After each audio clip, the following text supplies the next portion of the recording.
Once upon a time, I was born in New York, actually, but at a tender age of 6 months, we moved to the farm in New Jersey, Hightstown, New Jersey. So I was raised on a farm in New Jersey. And I ended up studying classical music in Philadelphia. Studied violin, theory, composition. And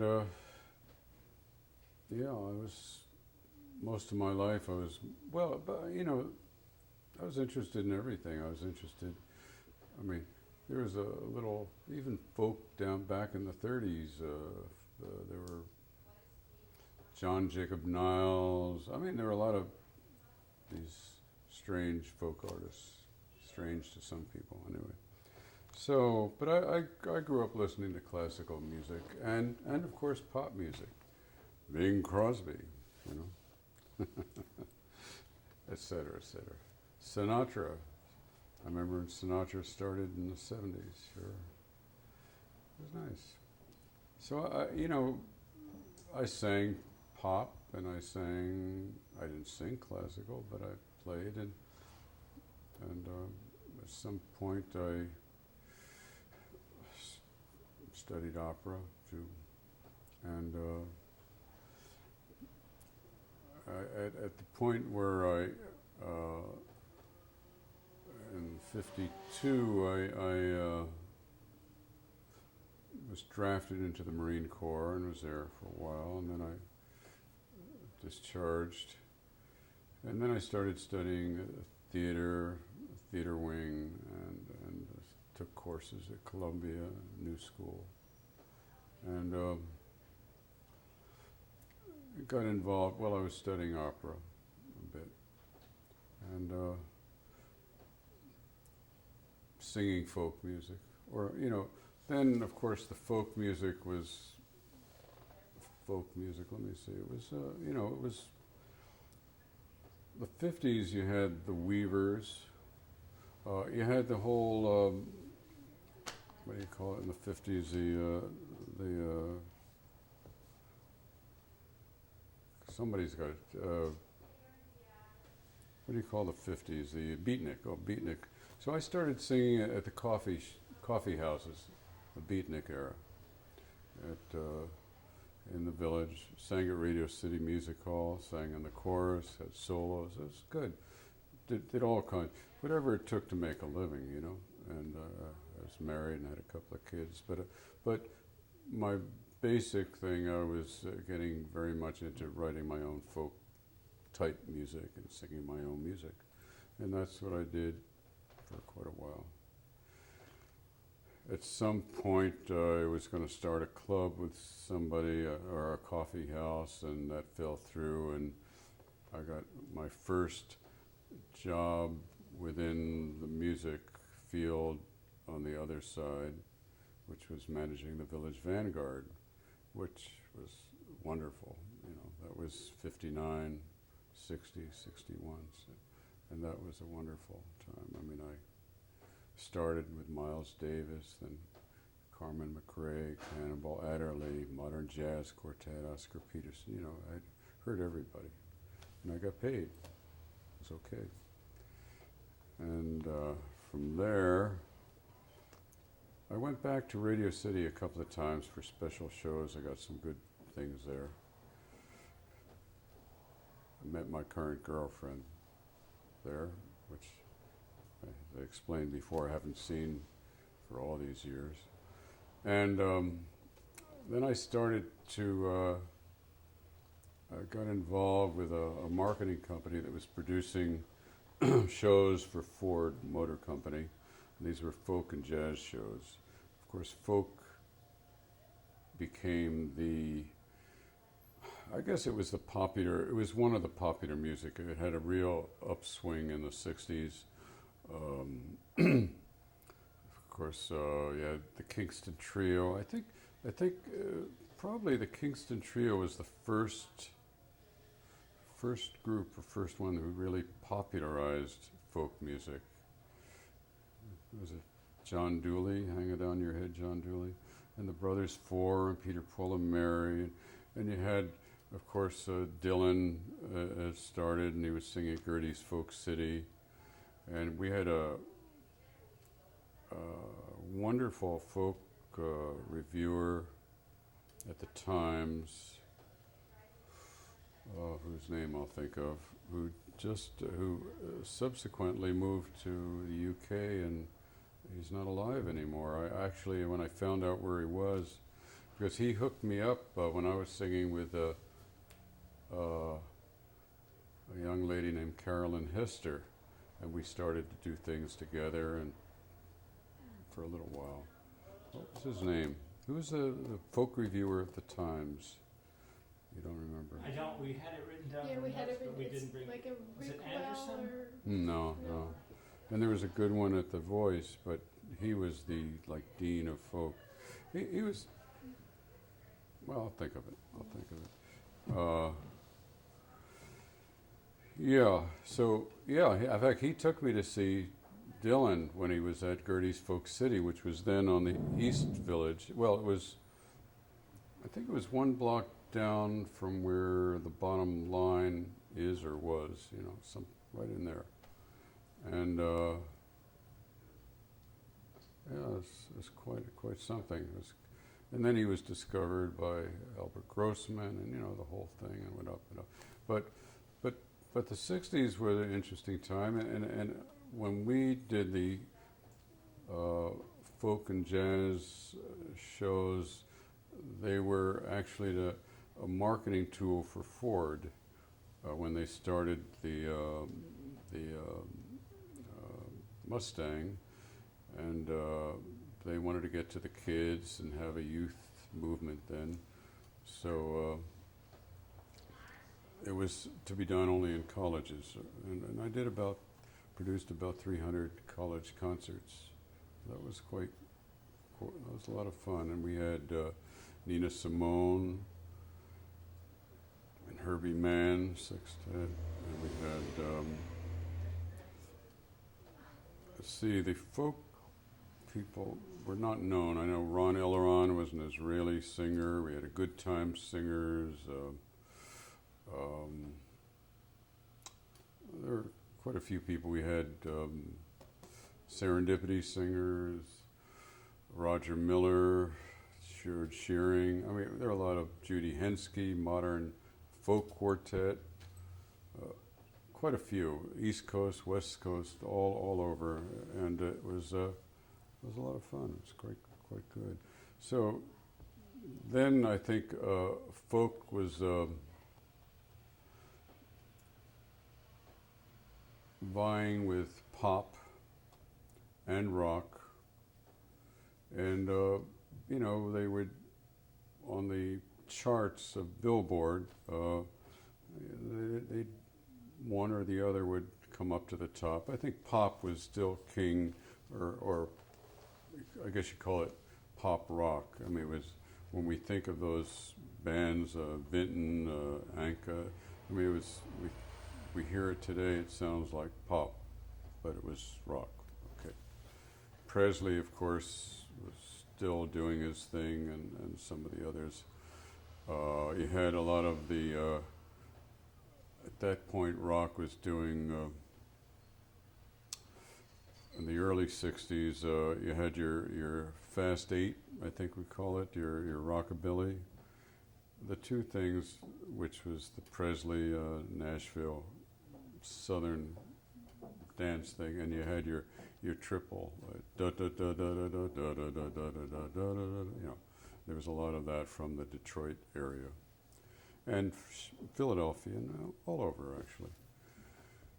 So that's what happened at the beginning of the '60s, and I think, well, I sang in coffee houses. I sang a lot in coffee houses, and I got a lot of work here in New York, and a group by the name of ITA sent me out to different places, and it was tough because I was married and had 2 kids, so I couldn't really do it, the way it should be done. Give your all to being an artiste. So that's my sad story. But anyway, I guess as the '60s went, a lot of music there's an interplay of all kinds of music, and I'd say a person who accidentally got into the music business, I think was a very key mover for the rock and roll of the '60s. West Coast, what's his name? San Francisco. Bill Graham. Bill Graham, yeah. Bill Graham. Do you have Bill Graham's book? No. There's a book out. I think you can get it someplace. It's a very interesting book. Very interesting. It came out on some major publishing company, and they just let it come out, and nothing happens. Yeah, I think it's an exciting book, yeah. Because he got in accidentally. I think he was a waiter up in the Bourse circuit. He came from, I think, Poland or Germany. I'm not too sure. And he came here and lived with people. He was an orphan. He had maybe a cousin or something. Then he was about, I don't know, a couple of years older than I. And of course, he died in a helicopter crash. But, reading his book, it was interesting to me because, you read another person who is in music, and I was always in it in one way, but he was doing other things. Then he got into the Village, and I said, well, where was I when he was in the Village? And then he went out to San Francisco, and there he got involved with a mime company, and but there was a whole musical rock culture starting in San Francisco, and I think when I think of the music of the '60s, aside from folk, the rock and roll really blossomed there more than any place. San Francisco and the UK, of course. The Beatles had started. When I was on tour, they were selling Beatles bed sheets, little 1-inch things, for everybody. I don't know if they were real or make believe, but I guess everywhere they played, somebody bought the sheets. I don't know if they were soiled or what. I guess the more soiled, the more they were worth, wasn't it? Yeah. Okay. And they're what people do to make a buck. I don't know. So, the music of the '60s it started to go all over the place, and it was quite interesting because we got, what was it, the Moog or Mini Moog? We started getting into more electronic, from 2-track, which started back in the '50s.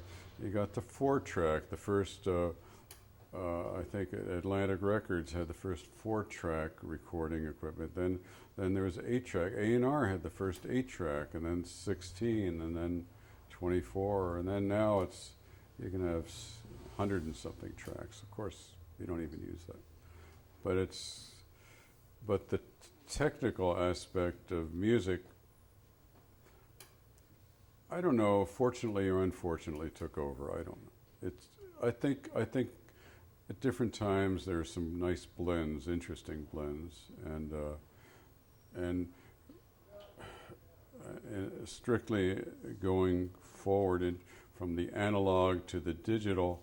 A lot of analog engineers and producers always frowned on the digital, and now they find in digital the technology is such you can make it sound like anything, like analog, like anything you want, and you can control it, which is good. I think the musicians, the singers especially, the singers of the early years, generally, because of necessity, were much better. They had to be more perfect because they couldn't get away with it. You just had to be.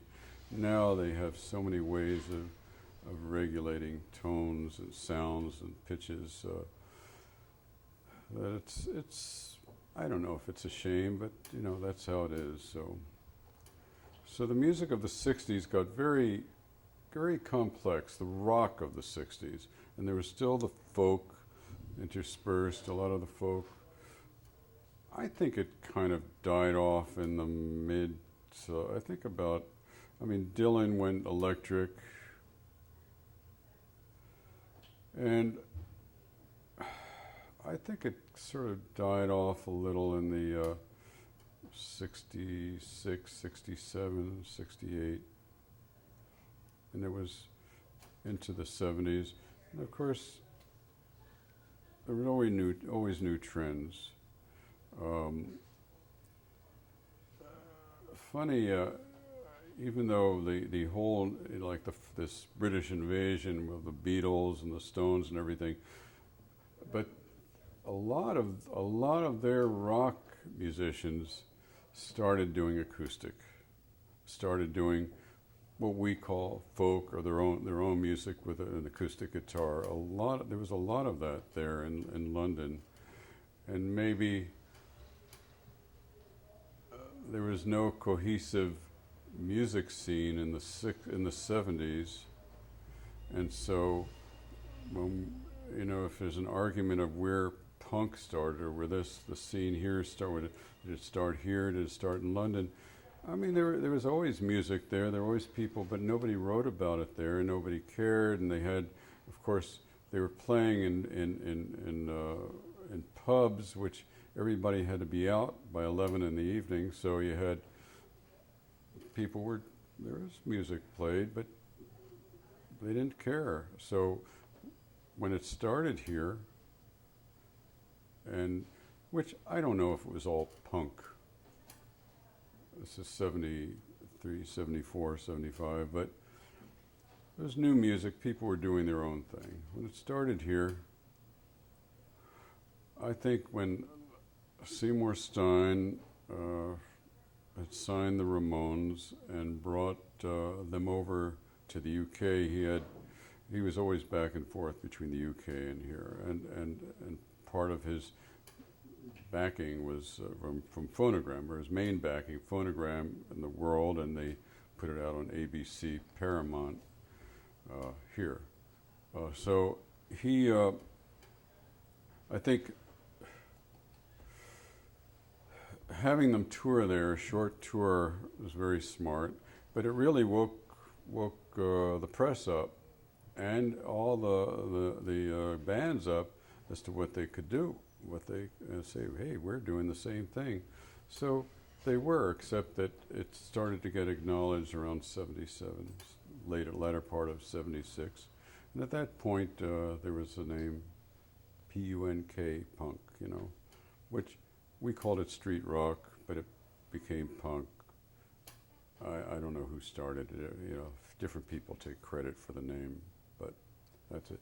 Now, what happened with the music of the 60s? Well, the folk blended into, I mean, there was folk rock, there was elements of jazz and rock. I think this was where the whole rock scene, aside from, I mean, first of all, what was popular on the air got very complex. There were many different things starting, and it was pretty much all over the place. Then you had another phenomena, of which you had other things previously, but it wasn't, it was more or less it was a dance thing. It was hip-hop, not hip-hop, it was disco. So disco, hip-hop, geez, so much. But if you remember, there was a go-go era back in the 60s, which was before that. But that was mostly a visual thing where they did whatever the rock was, they were doing it. And I remember when I was in the Marine Corps in 52, 3 and 4, and I was in, at that point I was in North Carolina. All the jukeboxes, they didn't have it on major records, but they had the singles in jukeboxes in. And all these little girls were dancing to this, they were dancing to rock and roll, which nobody used the name rock and roll. I don't know what they used, but it was the Fast 8. It was like a real swinging rock music, and so it started. The dance thing started then, with, as we think of it now, I'd say, and it was. Of course, I wasn't all over the South. I was in North Carolina. In South Carolina, I never went into a place. So Morehead City, I remember, was a place. It was first of all, it was a beach place. And during the summer, it was packed with these little bars or these girls playing, these people playing the jukebox and people dancing to rock, what was then rock and roll. So the disco, when the disco came, this was probably there had been the go-go era, and then the disco thing came about. I don't know if it was the latter part of, probably it was around 70, 71, 72. And it got huge, of course. And I think a lot of people in rock, and a lot of young people resented, it became formularized. It was like every song sounded the same as every other song. And of course it stayed around because people loved to dance, and it was a great dance medium. So. But I think what happened here was a rebellion against formularized music, and also the very complex music of the rock and roll. And I think a lot of these young people just wanted to pick up instruments, which they did, and they wanted to do their thing. Also, there was the element of the 60s was, I mean, the goals, they were starting with, well, with Kennedy. I think whether we debate whether he was a great president, good president, or what, I think his image and who he was established a whole youth movement. And I think that was what the 60s were. It was a youth rebellion, and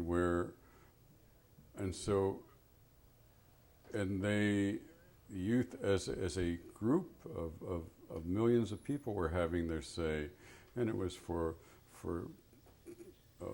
women's rights and rights of black people, and young people having more say as a whole. Of course, anti-Vietnam was the biggest thing. So but by the time the 70s came, all these goals, 72, 73, they'd kind of been, nothing has ever settled and finished, but there was nothing new.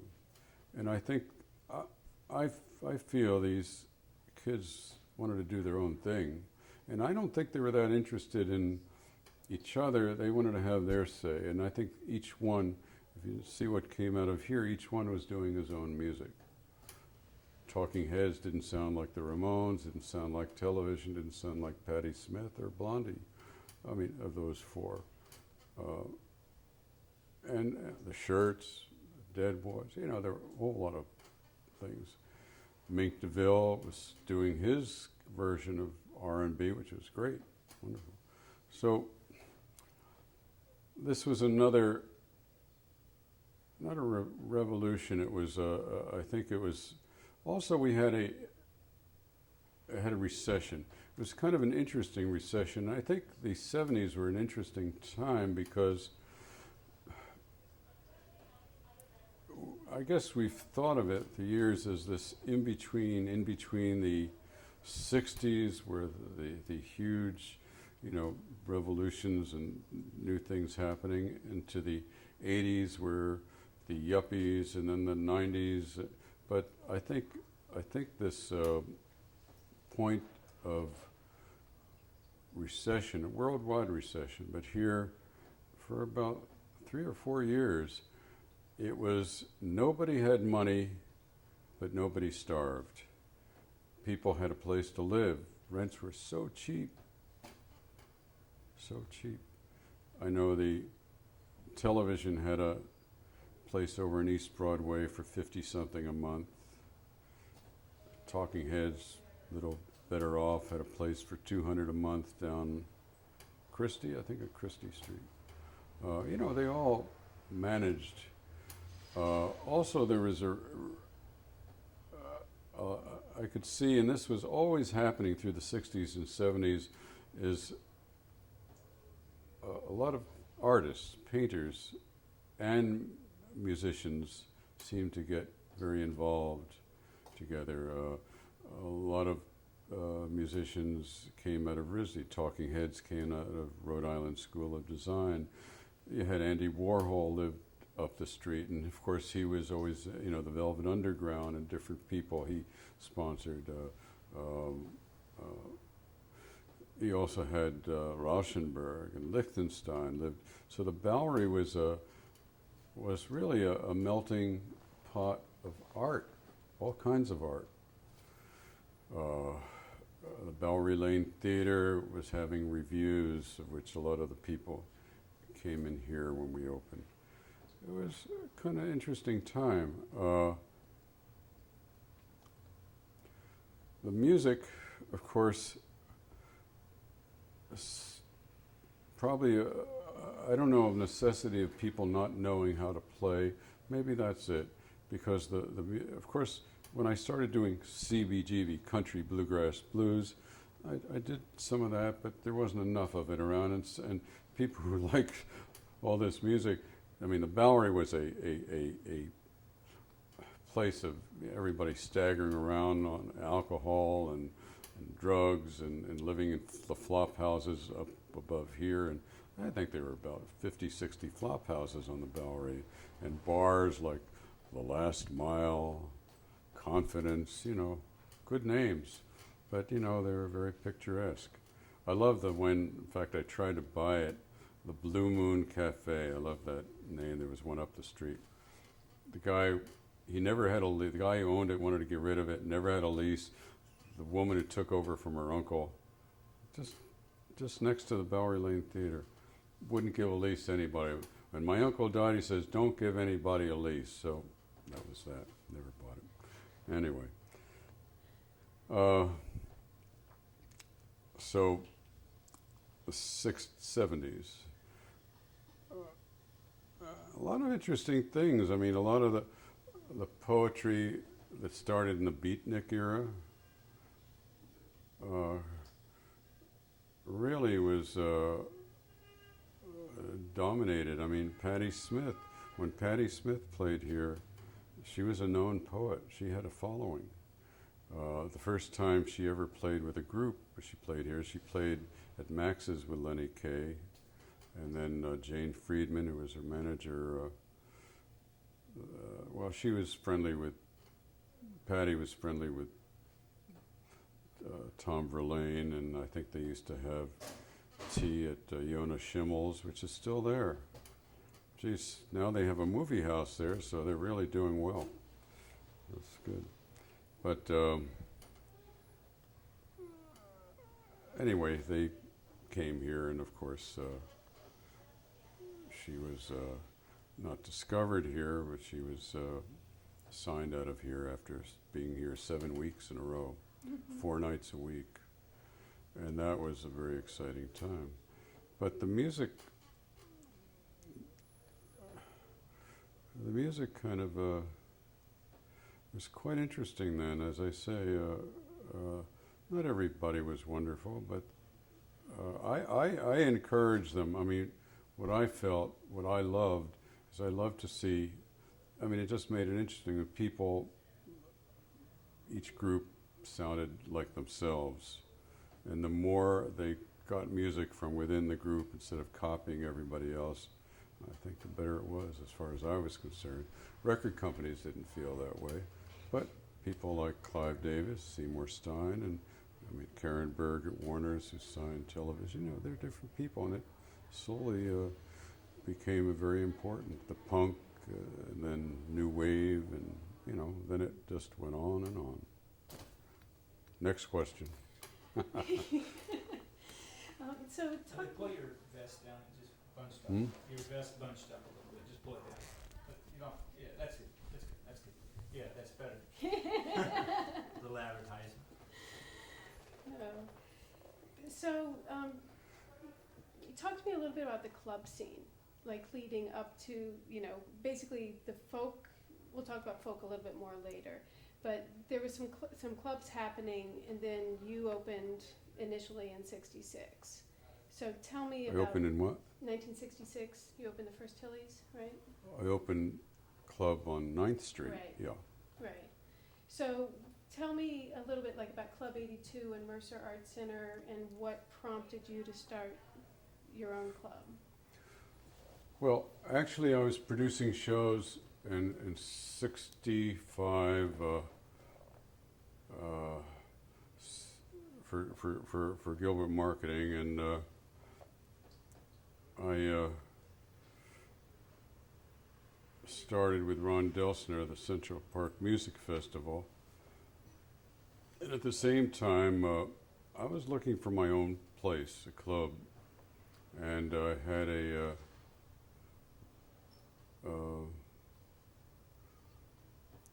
somebody who's a writer for Gilbert Marketing, used to go out. I think he met another guy at a place called Sullivan's on the east side, looking for girls. And Tom, I found Tom, Father Tom. Tom was a priest, Roman Catholic priest. He was interested in girls, not guys. Right, with today's press. I don't know. It's a thing of the past. You know. And, well, you know, he was from Pennsylvania. I think he had 5, 6, 7 brothers and sisters. And I think in a lot of families, he was actually Roman Catholic of Russian origin. And, you know, one person in every family had to be a nun or a priest. So he was the chosen. Tom, he's a good guy, and we started a place together, which was at 62 West 9th. And I started doing, well, it was a restaurant and hangout and bar, and I started doing improv in the back room with Bill Hickey, and we had a lot of people came down from Broadway, and we started also having I had 2 pianists, and they'd come down and sing. We had Bette Midler and a lot of other people came down and sang there. So that was in '66. Well, by the '67, '68, and actually I got my chef from Max's Kansas City. They weren't doing music yet. Mickey had not thought of that idea. But I think Max has started doing music in the late '60s, and they were doing a more of an acoustic folk rock. Of course, you still had the folk clubs. A lot of the of course, the Gate had started. The Village Gate was doing a mixture of jazz and folk, no rock. The Vanguard was doing jazz. The 82 Club, which was I don't know, I don't want to say gay or what. It was a place where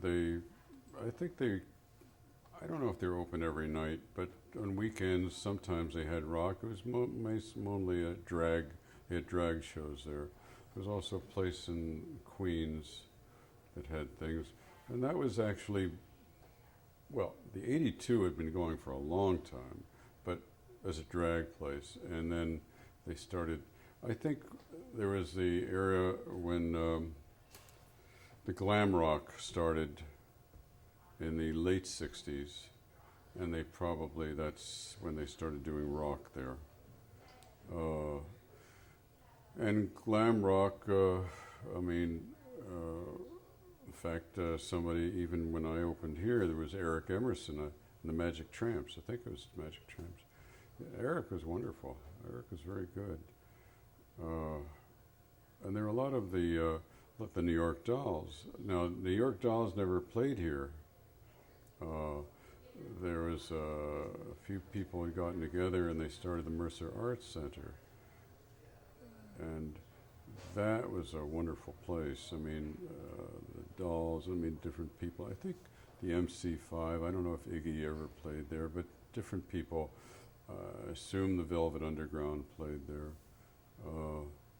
Patty, I think, did poetry there, maybe even Ginsberg. I don't know. But it was Mercer Arts Center. It was on Broadway. It was between Broadway and Mercer. And it was an old Broadway Central Hotel, which was, that area, Broadway was up to St. Mark's, was the wholesale clothing material place of all of New York City. I mean, we think of the 7th Avenue, but that was already where the offices were. But the garment district, but down here is where, I mean, it was just, there were streets. Also, it was kind of an interesting thing, the business.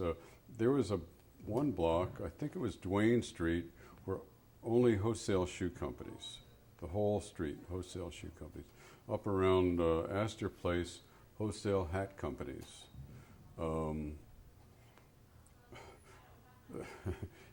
Actually, they had the toy companies, Mattel and a few others, I think, were Spring Street.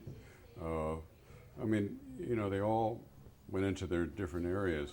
It was, I learned more of this, I mean, from way back when I got out of the Marine Corps and I became, first I worked at a warehouse and then for a shipping room company, and then their salesperson under 14th Street left, so I became, he asked me, do you want to do sales? I said, sure, and so I became the salesman for this manufacturing company under 14th Street. So I really learned, I never knew what all these businesses were. I mean, it was quite, I mean, I remember Front Street, there were only coffee import places. The whole street smelled like coffee. The whole street, all the way down to the end. There were the tea companies, 3 major tea importers on South Street. You know, it was quite. I had never really spent time on the Lower East Side. They were then on the corners. You see these barrels of pickles where they made pickles, and every area under 14th Street seemed to cater to a different kind of business. So I really. I learned what the commercial life was about then. So the 70s, everything seemed to decay. You know, don't forget, St. Mark's was the big street. It was flourishing. You had Bill Graham had Basin Street West, brought it to Basin Street, not Basin Street, Fillmore West. There was a Basin Street too, but Fillmore East, and he had a big theater here, and they ran that for about 3 years. It was a little difficult in New York, but I think he started it just as things started to go down. You had the Electric Circus at St. Mark's, which was no liquor. It was a lot of crazy stuff in there. You had these big, thick foam mats. I mean, there's one room where you you could hardly walk because they were this high. You know, they were about 3-4 feet high, all foam. So you walked on it and fell down, and you didn't have to be drunk, you know, or high.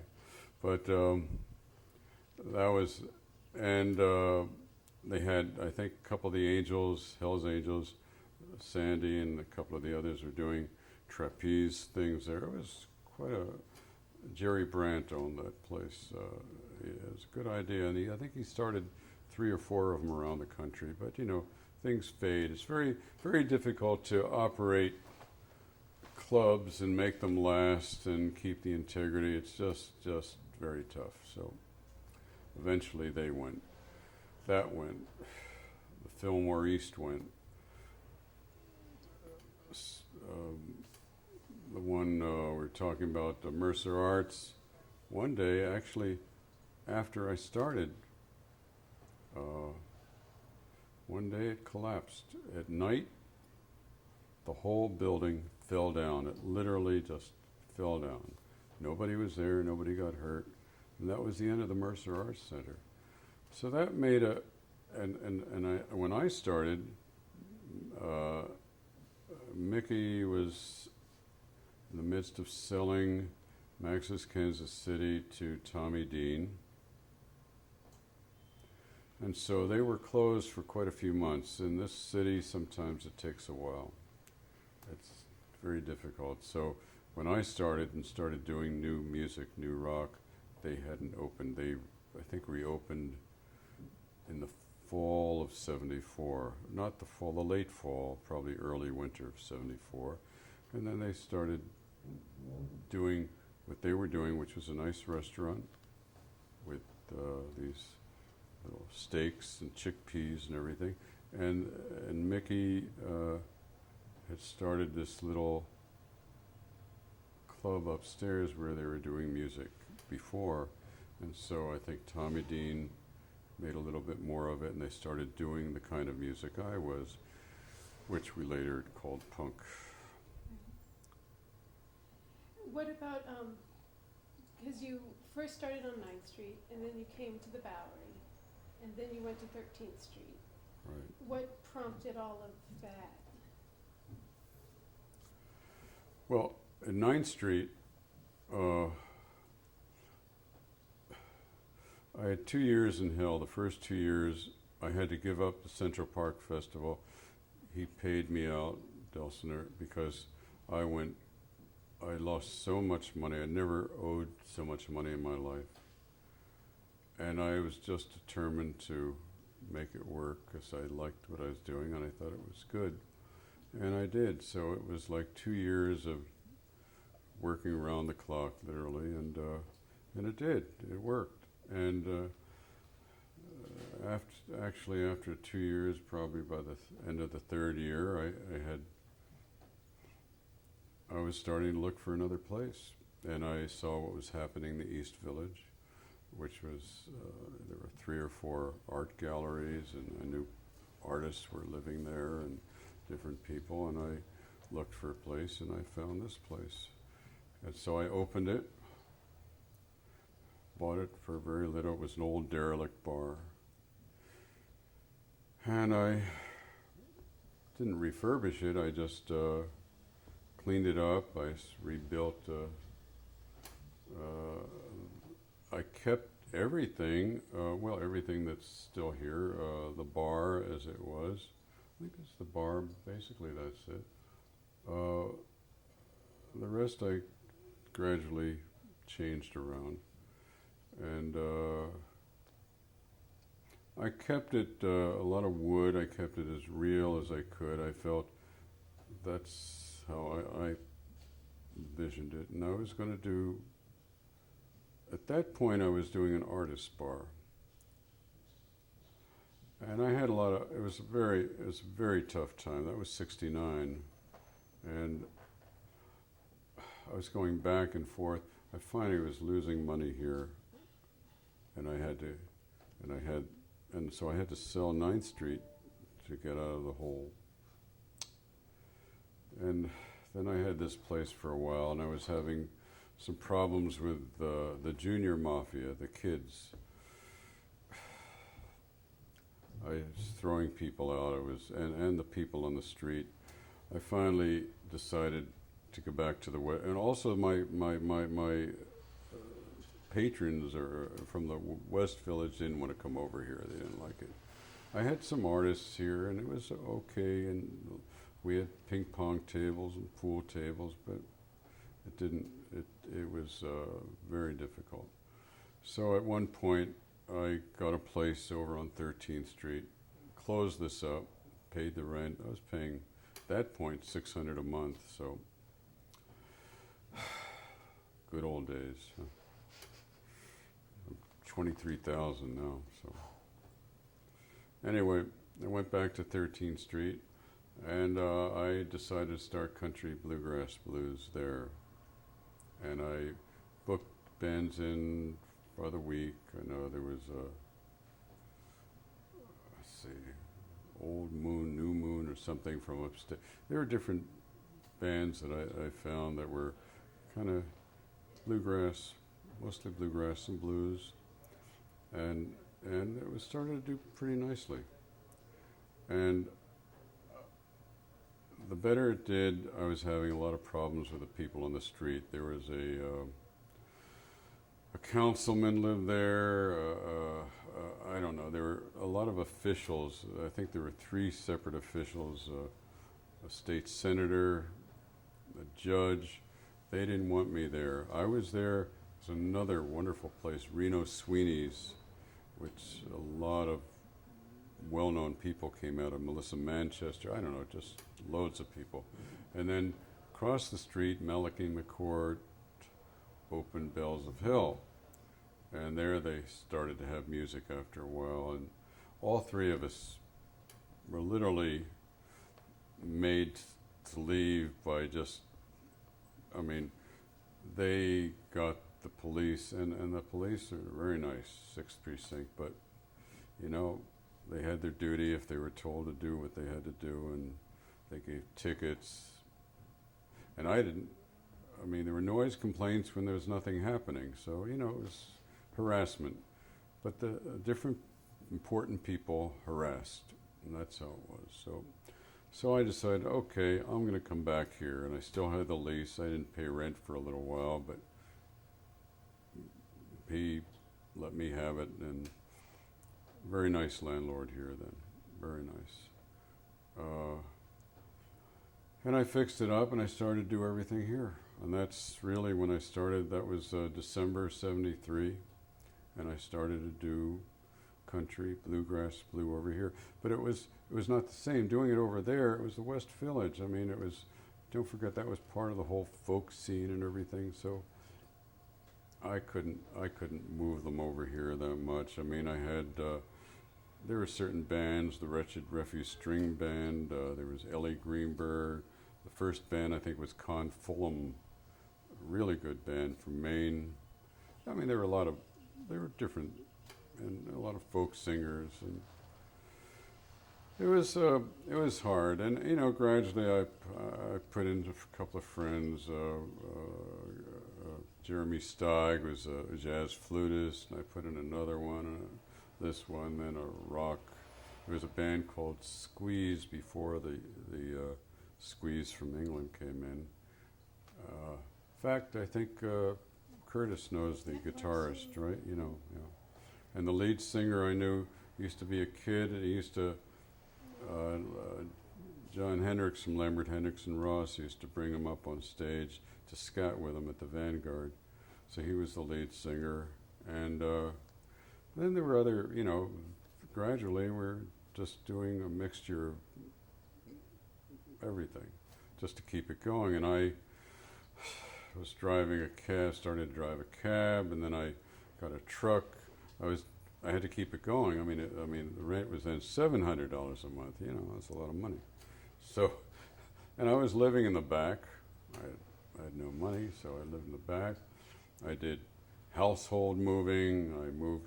That was when, thank heavens, everything was coming down the stairs. You know, pianos were coming down, not up. These old refrigerators were heavy, heavy refrigerators coming down. I mean, people weren't moving in, they were moving out. That's good. A little easier. And then a lot of art moving, and it kept me busy. I got 1 truck, got 2 trucks, got 3 trucks at one time. And I had a lot of fun moving. It was a lot of fun. I made good money, supported the place. I ended up supporting the place through, I think we probably broke even sometime in '76. So until then, it was, you know, a bit of a struggle.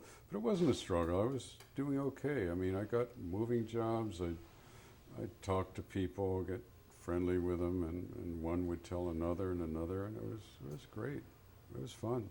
Got a lot of good hard work. And then I'd come back here, and all the trucks had Cbgb and unplug, you know. That was that. Good. I had another question and I lost it in the process. So tell me about, I just, where we go?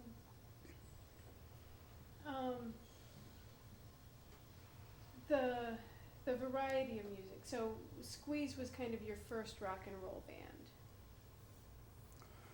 Or at least that's the way Mark tells it. Yeah, I think, I mean, the only one I can remember, there were probably 2 or 3 others. I think there was also a group of people who had been playing rock and roll. I don't remember the name of them, but another group. They were actually professional. Well, Squeeze is very good, but these were people who had been in other bands, and they played here. I can't think of the name. And there are some others, but the I guess these. Well, the whole thing started with. I think I was putting the canopy out, and I think it was. Well, I know it was Tom Verlaine, and Richard Lloyd. I don't know if all 4 of them, but at least three, I think, of the group Television came by and asked what I was doing, and I told them and everything. So about 2-3 weeks later, their then manager Terry Ork came by and said, "I hear you're." Well, I had then opened it. Well, I'd opened it before, but I was putting up a sign, so the canopy. So he said, "Well, but you say you're closed on Sunday." I said, "Yeah," at this point. He said, "Well, how about I have a wonderful group." So he convinced me I should put this group Television in. And so 3-4 weeks later, this was already, let's see, March, April, I don't know, probably around April, end of April, May, somewhere in there.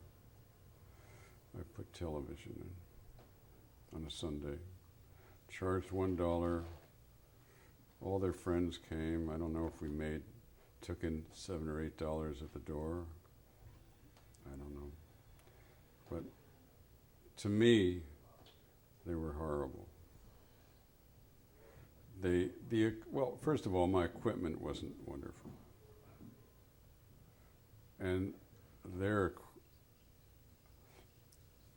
were finding themselves the first time. And it was not quite together. It was the first time they played out. I think it was the first time. I'm pretty sure. And I said never again, but Terry, I said, and besides, nobody came. I mean, nobody, you said, he said, look, he came back, he said, let me look around. And he had found this band from Queens, and he told me about. He says, no, they have a following, the kids. We put them both in together. And after a few weeks, I said, okay. So they tried. And of course, I've told this story a few times, but basically, if anybody could be worse than Television, they were. And a lot of it was because the Ramones, their equipment kept breaking down. And they were yelling at each other on stage, and they had fights on stage and yelling at the audience. I mean, it was, well, if you wanted to think of what the start of punk was, I mean, that's how they generally acted. But it was very untogether. And I had it. But, he pleaded. Terry was he was a good manager. He was a good salesman. He was, I think he was working then managing Cinemabilia. He was very interested in the theater, movies, and everything. And he had a lot of friends. And a second time, there were some more people came to see the Ramones and Television. And then eventually, I think he got the Stilettos. Now, the Stilettos were doing this campy stuff. Stilettos with Debbie and Elda, and it it was fun. It was fun. Very clever lyrics. Debbie and Elda both wrote lyrics. Chris, I don't know. I don't know who did the music. I guess Krystal did some of it, and Elda did some, and everything. So that was. They were quite good in a way.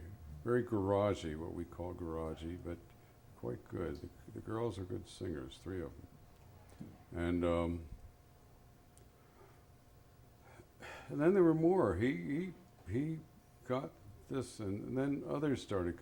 That was the beginning of it, I think. And I put the Ramones back in, and they had it a little bit more together. And it took the Ramones, I'd say, through the summer to get their thing together. Television kept going at it gradually, and they kept getting, to me, more and more interesting. That was when Richard Hill was in the band. And here you had Tom Verlaine and Richard Hill, were, as we now know, 2 excellent writers. And their music was quite interesting. As I kind of got into it, I stopped listening to the technical faults and I started listening to the good things that I liked, and I saw that they were all striving to do something. And it was a little different than everything else that was going about. And then there was others, and so it went. That was the first, and then there were just band after band, and by the fall, well, of course, at some point, they all started coming around and doing their own music. And so that's what I did. I made it, the only way you could play here is to do your own music. And I didn't let anybody play who did cover music. And that kind of got even more people involved, because every musician who played in all the clubs, wherever they played, could only do cover music. They wouldn't, you could always do 1 or 2 songs, but not until somebody discovered you got a record company, they wouldn't let you do your own music. So that was, I think that was a very important thing. It changed a lot of things, and not everybody who did their own music was so wonderful, but but they tried, and it made it more interesting, and that was really the beginning of what happened. Yeah. And it was theirs, so Hmm? it was theirs, so you can't fault them for that. So one of our thoughts is that over this era, a lot of the arts converged. I mean, you have Warhol, who's an artist, but then he's involved in film, and he's involved in music, and he's involved in fashion, and he's just, kind of synthesizing all of these things. And it sounds like the same thing was happening on the Bowery. There were a lot of, what we would now call fine artists, at the time. We didn't have the same distinctions. Like, you didn't have to be a fine artist. You could be an artist and a poet and a writer, you could do everything. Where now you don't do that anymore. Do you think that's true?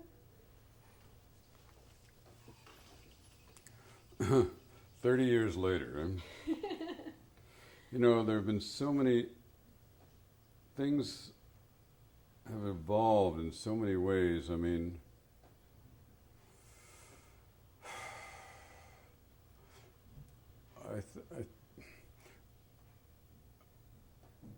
there are a lot of people who start in one thing and get into the other. I think I'll say the technique of recording and playing different kinds of instruments and with the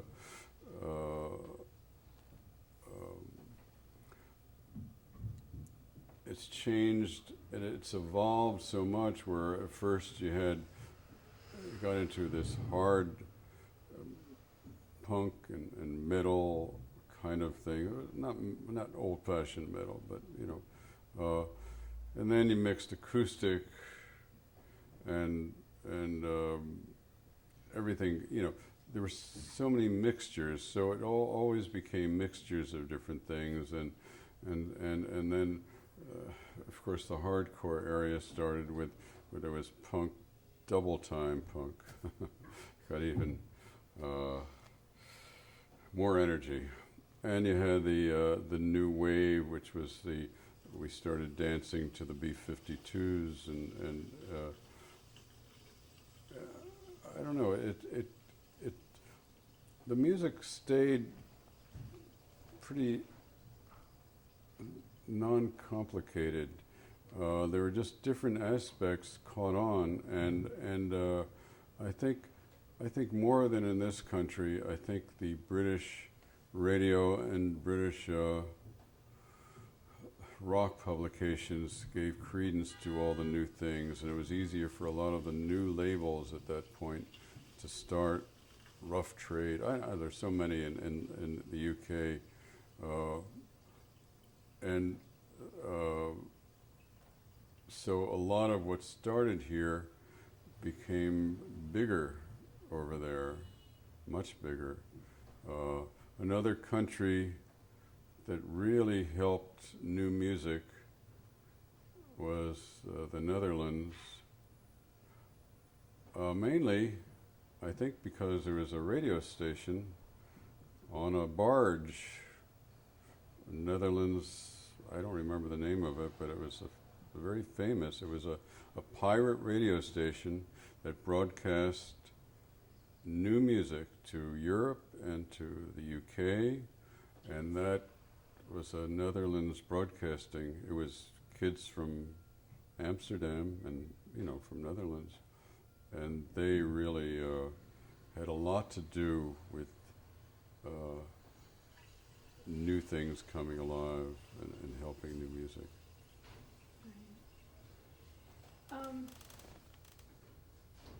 So tell me about, actually let's talk a little about studios at the time, because you recorded your own stuff. And, just the process of it becoming multi-track. You touched on it, but if we can go into a little more detail about how that affected the music that was coming out, because we kind of went through the Phil Spector era and then through the disco era, and then we kind of come to the do-it-yourself, low rent, make it happen. Well, I know I'd recorded stuff at a place called Bell Sound, which is a best two-track studio. And then, of course, shortly after, as I say, Atlantic had a 4-track, and A&R started an 8-track, and then 16, 24. And when I bought the sound system that I started in '76, I had, for live recording, from people's advice, I put in a 16-track, which is the same size, 2-inch tape. And they felt a 16-track was much better for live music than 24, because you could record more deeply, and you would get more energy, more real energy, because the idea of doing live recording, which is what we intended to do and did, it was to go backward from the smooth technique that was started to develop in the 24-track and make it, I think energy was very important, more excitement. There could be, we didn't care about a little mistake here and there. I think what we wanted was excitement in the recordings. And so this is what we did. We stayed with 16-track for many years, and we did some really great recordings.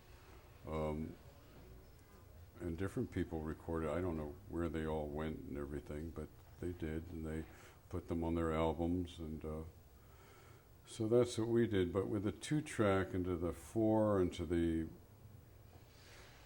I skipped the 8-track. I don't know what the 8-track was. I don't think there were ever any. I guess there were 8-track recording studios through the years, little studios, but I think, as I remember, it went from that 4-track. Oh, well, the A&R had an 8-track which went to 16 and 24 very quickly. And then they were all 24 and up. And then the studio recordings got to be very expensive, and they were very slick. And slick was good up to a point, but sometimes it was a little bit too much, and we just stayed a little rougher here. And I think that was it had a certain significance, especially in the punk music.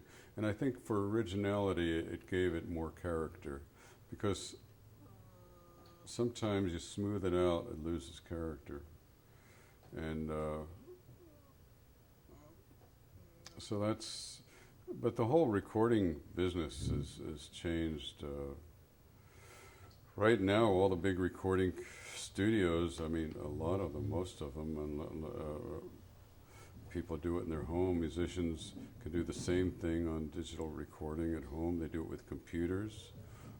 You can do everything on computers now. So the whole thing has changed, and it's more mechanical, technological, and it's not as exciting. Some of the recordings are wonderful, of course. Classical music sounds great. You know, a lot of music sounds, you can make it pretty near perfect, or maybe perfect on recordings these days. Every now and then. But you know, if you go back and hear things of the 40s and 50s and hear some of the singers and some of the groups who did it on one take, sounds pretty good to me. They were very good. Well, they were very, very good then. The kids now, I think creativity is the most important thing in the last 20, 25 years, where they're just doing it their way, their thing, and they're not the most wonderful singers necessarily, not the most wonderful musicians, but they're creative. And I think within rock and roll, I think in 30 years now, I think the world has seen a lot of very exciting things, more than classical music, more than anything I can think of within rock. Did you want me? If you need me after 8, I can't hear you. if you need me, I'll be available after 8 o'clock. What? She'll be available after 8 o'clock if you need her. Hmm? Okay, I'll be available after 8 if you need me. 8? Yeah, I have to go to a meeting in Cardozo tonight. Okay. I'm going to the gym. All right. All right? But I'll be up late, and then I'm not working until I come back. Remember Curtis? Hi, Karen. No, it's Lisa. Lisa. Lisa, Karen. I told you she lost a lot of weight. Yeah, how are you, sweetheart? Fine, thank you. Great. Definitely not. I'm sorry. That's okay. No, I'm gonna go to the gym because I'm a trainer, so I have to go Okay. work out, trainer, run over to Cardozo because there's something I wanna do on Women Okay, Law. go ahead. All right, And then see you. Bye-bye. I'll be available tonight, I'll be around tomorrow, Friday, because Okay. I'm not working. All right. You look great. Thank you very much. Good All to right, see talk you. later. I can't believe I called her Karen. It's okay. It's all right. It's done. Well, Karen was thinner, so you complimented her.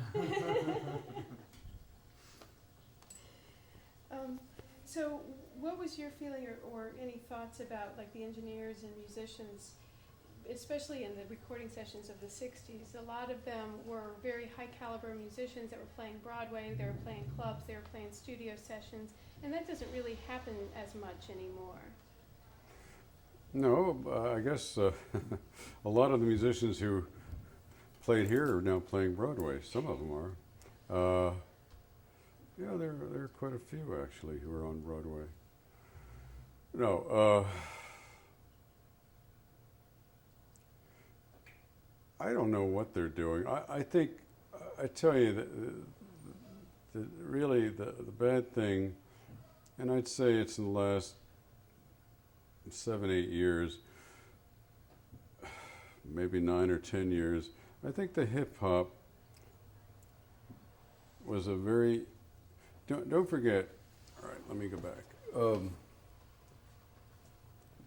When digital came into being, the CD,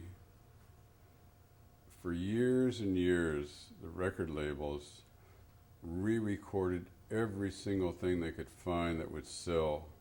And so their catalogs were making money through the years. At some point, they did it all.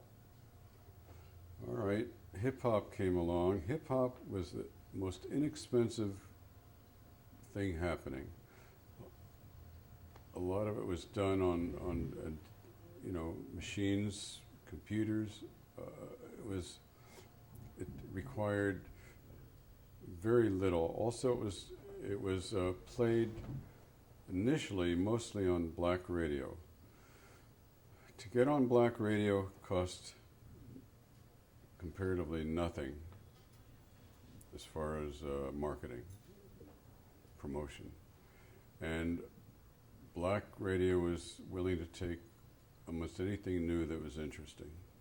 And there were a lot of black radio stations, urban radio stations throughout the country.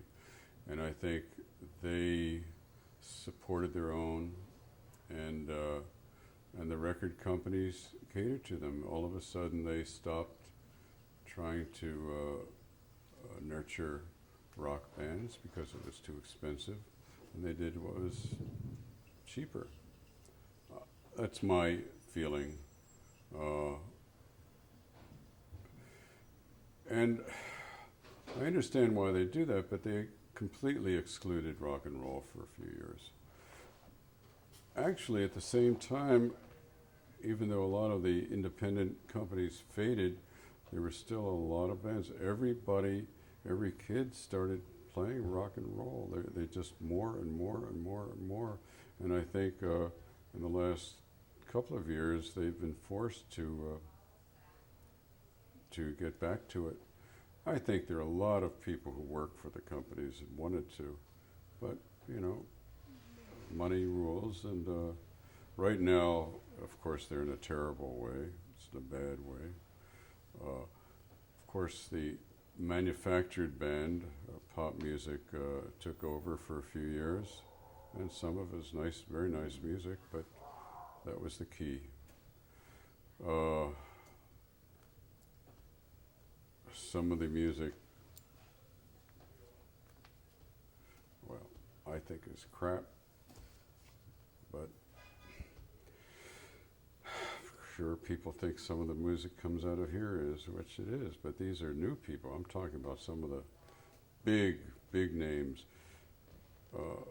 Clear Channel owns or controls radio. It's a monopoly. I don't know, the government should crack down. It's really very destructive because it doesn't give opportunity for new music to happen. Also, they're buying up clubs, big clubs. It takes the enjoyment, the creativity, out of the whole rock scene. It takes it away from the individual and makes it, gives it the common denominator of what it takes to get played on the radio. I think, you know, we always complain throughout the years about radio. Well, it gets worse and worse and worse. That's the bad thing now, and it is bad. I think they should. I think it's bad anyway. I'm with you on that one. So let's go back a little bit. Do you have any overall feelings about the scene from 65 to 75? I mean, 65 to 75? Just the way it felt. Yeah.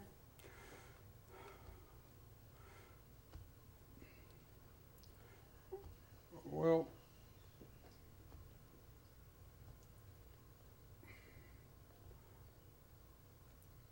you know, there was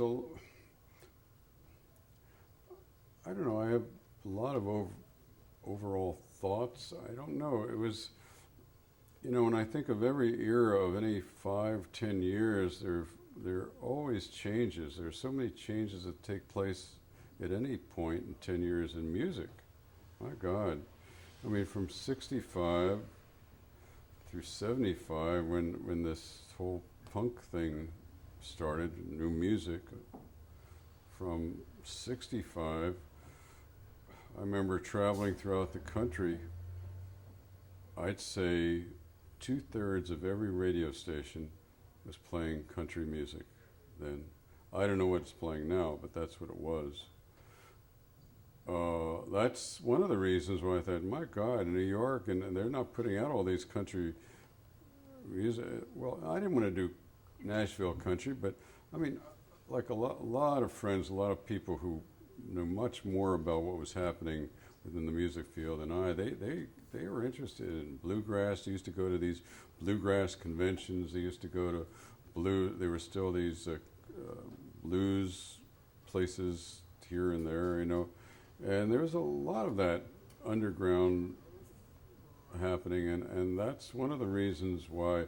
And then, of course, I was a folk singer and did folk, and I love. So the combination is what I try to do. So the change, I mean, there were so many changes from '65 from within rock. As I say, I think folk kind of went out the window. I think through those 65 to 75 in this country,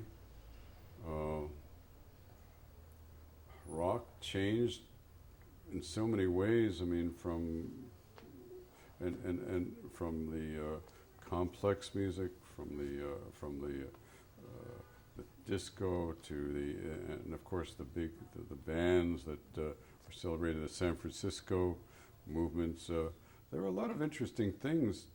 There was always, it's forever changing. I don't know, it would require a lot of hard thinking to put it in perspective. And all I can say is there were constant changes. Every year every year, every 6 months or every 2 years, there was some little difference or big difference. And a lot of times it was dictated by the group or the one that became the star or the talk of the music world. And then people kind of followed behind that. So the changes were not necessarily subtle, but they were varied, many changes. I can't begin to go into every little thing. Yeah, that's what interests us, kind of fascinates us about the eras. There are so many dramatic shifts in that 10 years. That's just like, whoa, no, not that, no, not that, Right. One thing I did want to talk to you about was the Cbgb Festival of the Top 40 Unrecorded Bands, when you know the story. So, I guess tell me a little bit about that, like what... Well, I had Patti Smith here for 7 weeks, 2 sets a night, 4 nights a week, television open. The other 3 days I had all the other bands. And it drew attention because she had a following, and Clive Davis came down. They wrote about Clive Davis coming down, and so this is what was happening. And all of a sudden, I don't know if Warhol had come down before, but he came down, Lichtenstein, there were all kinds of people started to gravitate to hear poets, because she was very friendly. All the top poets around then came down. So, and when they come down, other people say, well, it was one of these things. And then she got signed, and then I went back to the regular schedule, and things went down. And I thought, well, we have all these good bands. I mean, there are a lot of interesting things. I mean, and I saw every year the Newport Jazz and Folk Festival was held in New York for the last few years. They were kicked out of Newport, Rhode Island. It got too rambunctious, Newport is a very sedate community. That this Newport Festival, jazz and folk, started back, I think, in the early 60s, and at some point they had enough, and the people who ran the area pushed them out, no more. So they came to George Wein, brought it to New York, and they played it all the clubs in Radio City and different venues. And so that was happening. And that was happening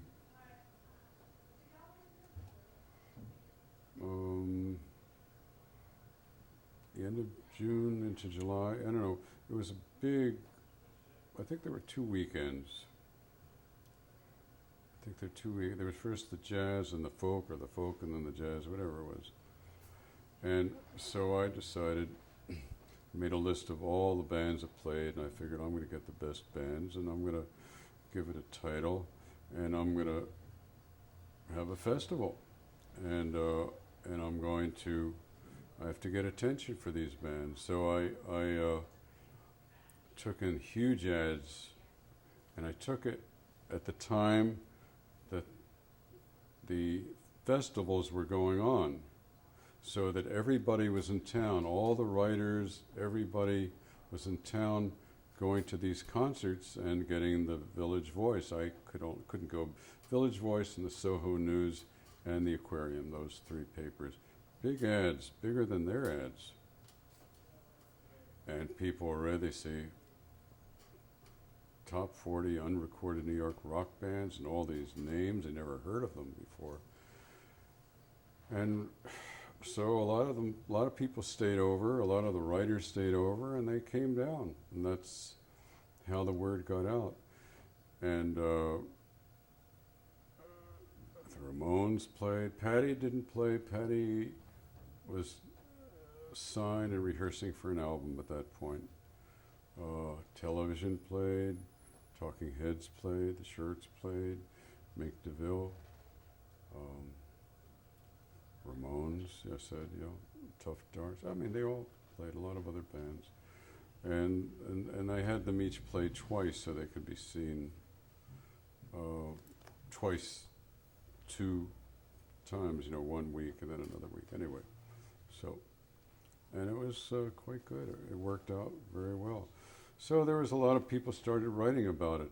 And I think the thing that really made CBGBs happen, given what we were doing here, was the fact that our fan base was led by the writers. They were not just writers, they became fans. So that all these writers and the DJs like Meg Griffin and some of the others, they loved these things, they loved it.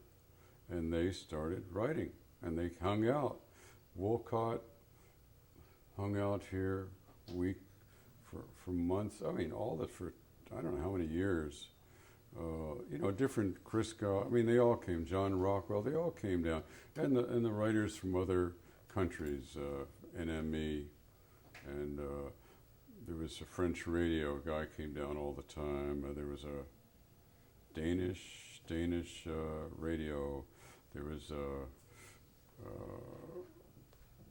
Japanese. The Japanese pictures.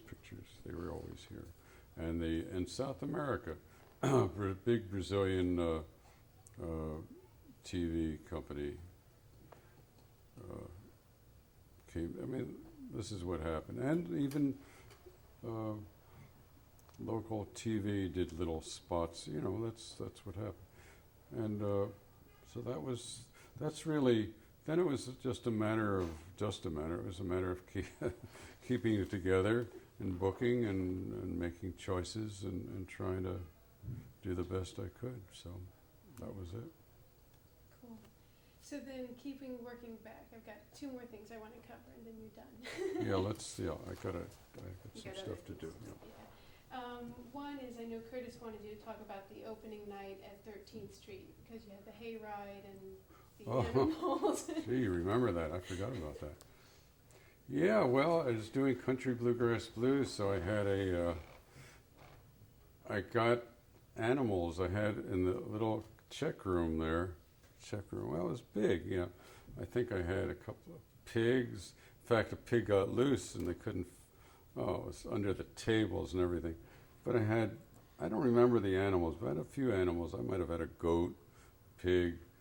I had a hay ride. We got hay and horses and took people around the village, and that was fun. We had a couple of bluegrass bands playing, and that's all that happened. I mean, it was I tried to make it a fun thing, and I don't know if anybody ever wrote about it, but everybody talked about it. It was good. It made your mark on the neighborhood in a big way. Well, that maybe started things off in the wrong way, I don't know. So the last thing is really to talk a little bit more about the folk scene, and you were a participant in it, so kind of how did that feel, and how were the clubs, and then what happened when Dylan went electric? I mean, Did Dylan kill folk music when he went electric? That was in the 65. 50s and 60s, yeah. Yeah. Well, most of what I was doing, I mean, the folk,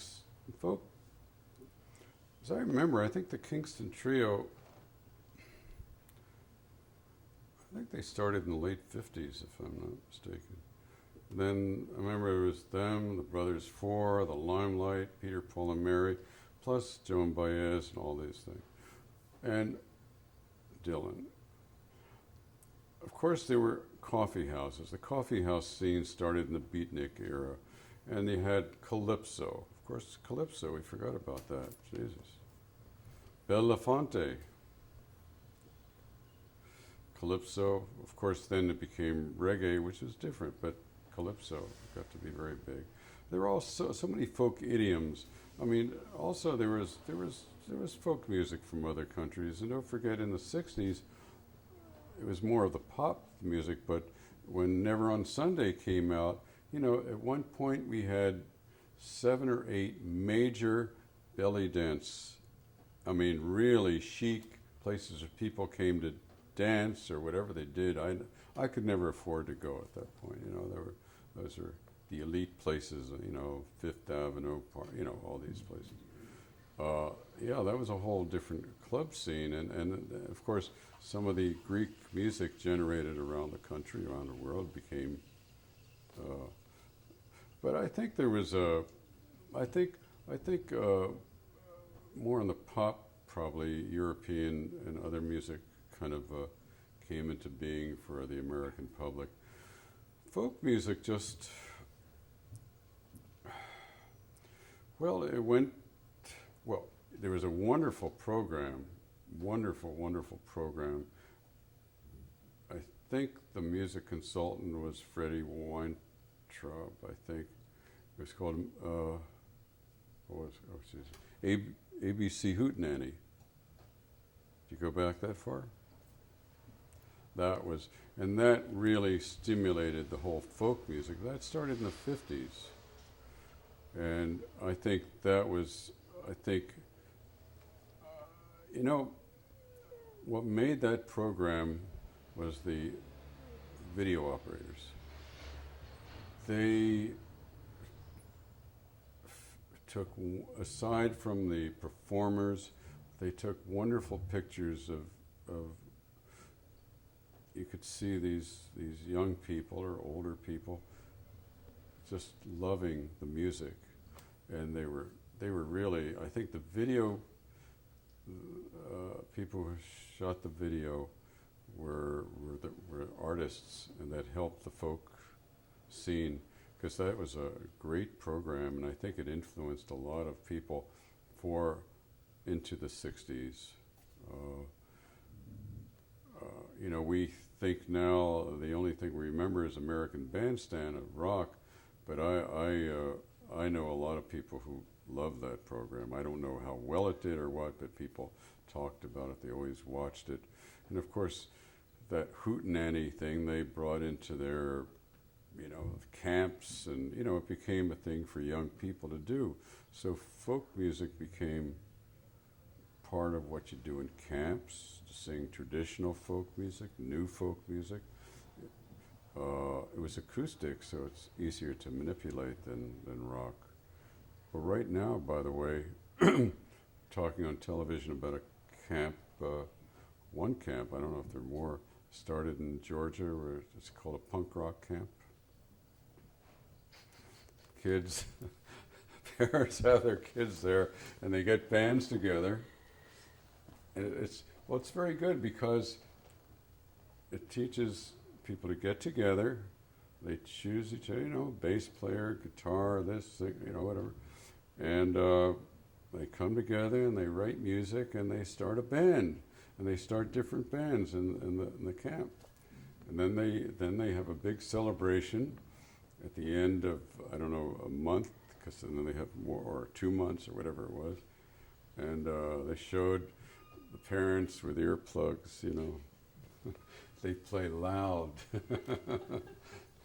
But the folk, I know folk was very important in camps. Folk music was very important.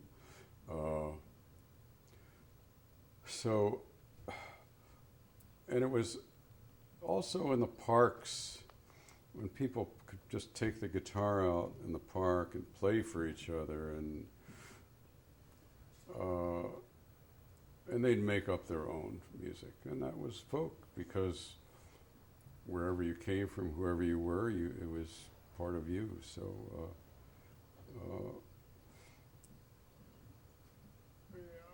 I don't know, either I feel that it kind of sort of dissolved a little bit, quite a lot, into the late 60s, into the 70s, and unless I'm forgetting some things, I think it sort of almost disappeared, which I felt a little badly about, but that's what happened. Was there a do-it-yourself attitude in folk music, like there was a do-it-yourself attitude in punk rock, like we can teach ourselves to play and make up our own songs? And were there any similarities that you think of? I don't know. I did my own thing in folk music, and I know when I sang with Carolyn, she knew everybody. I didn't even know that she was married to this guy who was married to Joan Baez, left her for Joan Baez's sister. She never told me. She was a beautiful woman. She's still singing, by the way. I have never seen her since. Oh, I did see her. She didn't see me, but I saw her. She's somebody who knows if you could reach her. I think she's on the West Coast. She has a family. I think her husband, I know a few years ago, worked for the Times. Mentioned my name.